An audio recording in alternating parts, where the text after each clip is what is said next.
बुद्ध की आत्मा की खोज किसी समय की बात है। एक समृद्ध और ऐश्वर्यपूर्ण राज्य में एक राजकुमार था जिसका नाम सिद्धार्थ था।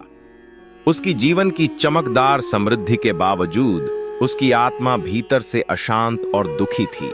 वह भौतिक सुखों की खोज में खुद को खोते हुए महसूस कर रहा था और उसे आध्यात्मिक शांति की तलाश थी। एक दिन सिद्धार्थ ने महसूस किया कि उसकी अंदरूनी अशांति और असंतोष का कारण उसकी भौतिक वस्तुओं और आराम में नहीं है। उसने अपने जीवन की उलझनों को छोड़ने का निश्चय किया और साधु बनने का निर्णय लिया। इस निर्णय को लेकर उसने अपने महल को छोड़ा और वन की ओर चल पड़ा, जहां उसने तपस्या और ध्यान में खुद को समर्पित कर दिया। सिद्धार्थ की तपस्या कठिन और निरंतर थी।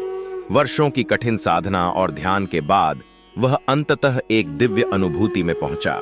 उसने समझा कि सच्ची सुख और शांति बाहरी दुनिया की वस्तुओं से नहीं, बल्कि आत्मा की गहराई से प्राप्त होती है।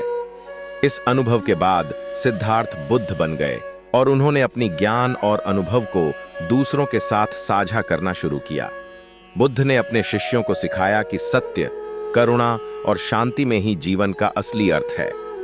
उन्होंने बताया कि आत्मा का संयम और परमात्मा के प्रति भक्ति से ही हम आध्यात्मिक उन्नति प्राप्त कर सकते हैं। उनका जीवन और उनके उपदेश हमें यह सिखाते हैं कि बाहरी दुनिया की भौतिकता से ज्यादा महत्वपूर्ण है आत्मा की शांति और आंतरिक सुकून। बुद्ध की यह उत्कृष्टता और उनका आदर्श जीवन आज भी लोगों को यह सिखाता है कि सच्ची शांति और सुख केवल आत्मा की गहराई से प्राप्त होती है। उनकी शिक्षाएं हमें हमारे जीवन की गहराइयों को समझने और आत्मा की शांति की ओर ले जाने का मार्ग दर्शाती हैं।